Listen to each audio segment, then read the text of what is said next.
رستم و اسفندیار کی جنگی قصے کہانیاں خریدی، مکہ آتا ہے، لوگوں کو جمع کر کے کہتا ہے کہ تمہیں محمد صلی اللہ علیہ وسلم عاد و سمود کی کہانیاں سناتے ہیں، تم میرے پاس آؤ، میں تمہیں اجمیوں کی کہانیاں سناؤں گا۔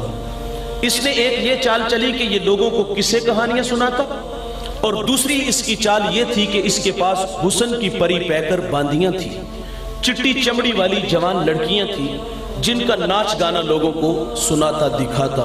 تو اللہ نے اس شخص کے حق میں یہ آیا مبارکہ نازل فرمائی کہ جو مقصد حیات سے غافل کرنے والی باتوں کا بیپار کرتے ہیں ان کے لیے رسوا کرنے والا عذاب ہے۔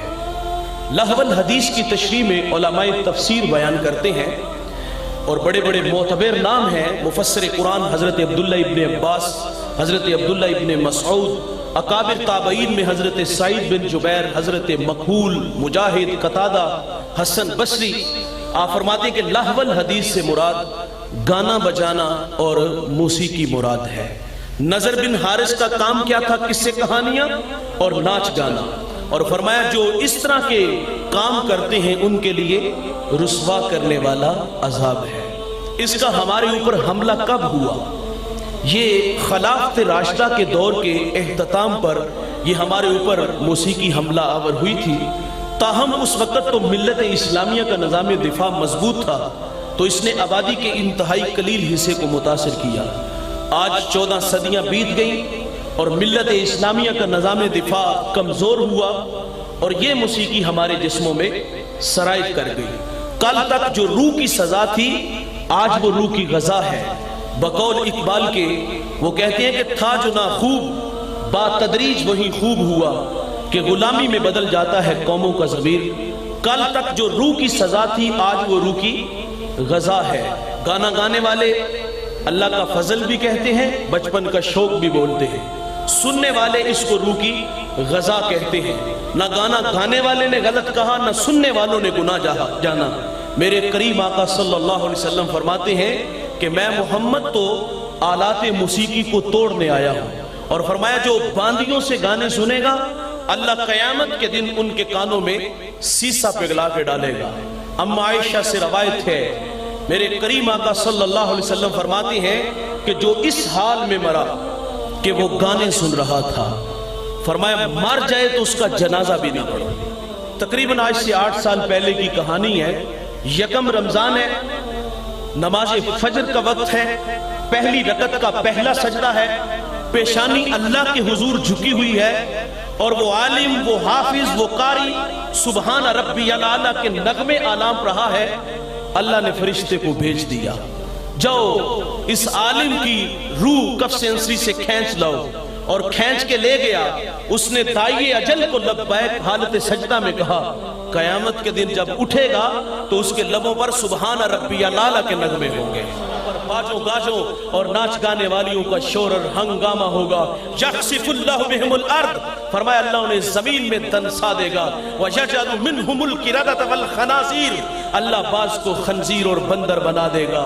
آپ تھوڑا سا ماضی کے اوراق پلٹ کے دیکھیے، 2005 میں صبح 9 بجے ایک جھٹکا لگا تھا۔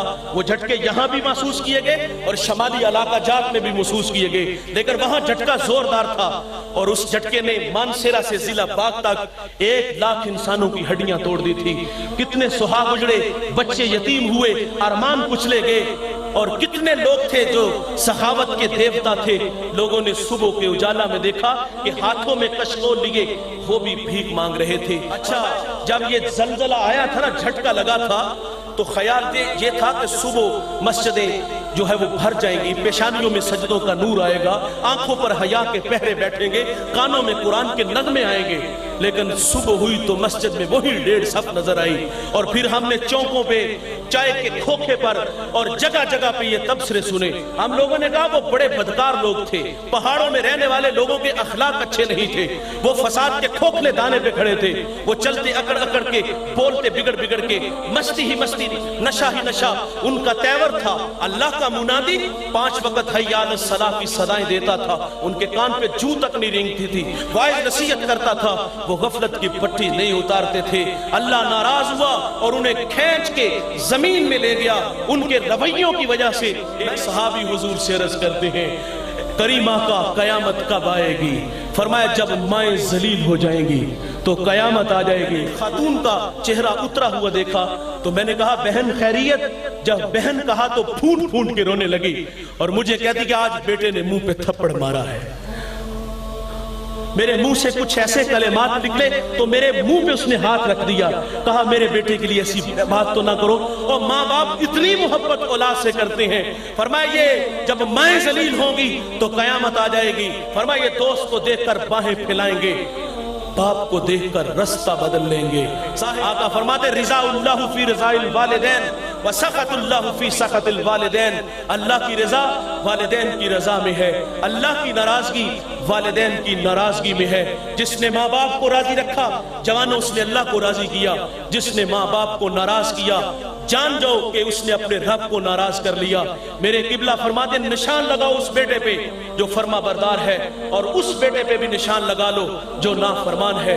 دنیا میں رزلٹ ملے گا، فرما بردار جیے گا شان سے، مرے گا ایمان سے، اور جو نالائق ہوگا نافرمان ہوگا خدمت سے جی چرانے والا ہوگا وہ دنیا میں بھی ذلیل ہوگا اور آخرت میں داور محشر کے سامنے بھی اسے شرمندگی کا سامنا کرنا پڑے گا۔ رسول اللہ صلی اللہ علیہ وسلم کی محبت دیکھیے، حضور اس امت میں آئے لبوں پر امتی کا نام تھا، حضور اس امت میں رہے تو لبوں پر امتی کا نام تھا۔ جب اللہ کے حضور حاضر ہونے لگے تو فضل بن عباس کہتے ہیں میں نے دیکھا کہ حضور کے لب حرکت میں ہیں، کان قریب کر کے سنا تو حضور اس وقت بھی فرما رہے تھے اللہ میری امت کی مغفرت فرما دے۔ وہ لمحے یاد کیجئے جب میرے نبی صلی اللہ علیہ وسلم پر عذاب کی آیتیں اتری تھی تو حضور کا رنگ متغیر ہو گیا۔ آپ مجمع صحابہ سے اٹھے اور باہر چلے گئے۔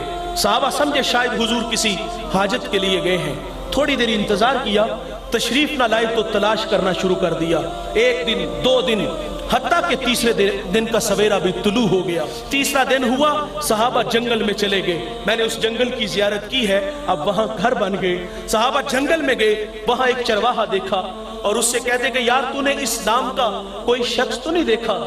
وہ کہتے اتنا میٹھا نام تو میں نے سنا ہی پہلی دفعہ ہے، ہاں اتنا جانتا ہوں وہ سامنے غار دیکھتے ہو جس کا نام جبل صلاح ہے، وہاں ایک جوان ہے جو صبح بھی روتا ہے، وہ شام بھی روتا ہے، اور کہتا وہ میری بکریاں دیکھو ہلکا بنائے بیٹھی ہے، نہ کچھ کھاتی ہے نہ کچھ پیتی ہے۔ وہ کہتا جب وہ روتے ہیں تو یہ بھی روتی ہے۔ صحابہ جان گئے یہ کریم کوئی اپنا ہی لگتا ہے۔ تو صحابہ نے پوچھا وہ رونے والا کیا کہتا ہے؟ اس نے کہا جب اس کے لبہائے مبارک کھلتے ہیں تو وہ رب حبلی امتی کی صدائیں دیتے ہیں۔ حضور اپنی معیشت کے لیے نہیں، آپ کے لیے، میرے لیے اللہ سے فریاد کنا تھے، اے اللہ میری امت، اے اللہ میری امت، اے اللہ میری امت۔ تو صحابہ نے منت سماجی کی، بندہ نواز سر اٹھائیے غلام آئے ہیں۔ سیدنا صدیق اکبر نے عرض کیا حضور اللہ مہربانی کرے گا، لیکن میرے نبی فرماتے ابو بکر